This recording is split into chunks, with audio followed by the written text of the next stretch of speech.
Ang sabi ng Diyos sa kanyang sugo, huwag matakot, walang dapat katakutan. Ano dahilan? Sapagkat ako'y sumasayo. Kasama ng sugo ang Panginoong Diyos.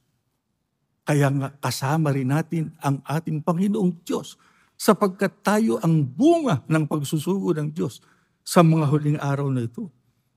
Mga kapatid, wala tayong problema kung sinasampalatayanan natin ang mga pangakong yan ng ating Panginoong Diyos. Gawin natin yun. Makalalampas tayo sa lahat ng pagsubok, makalalampas tayo sa lahat ng pag-uusig. Matutupad natin ang ating pagkaiglesia ni Kristo hanggang sa wakas.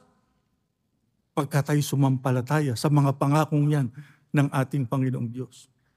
Dito sa mundong ating kinalalagyan, talaga ang mangyayari ganyan.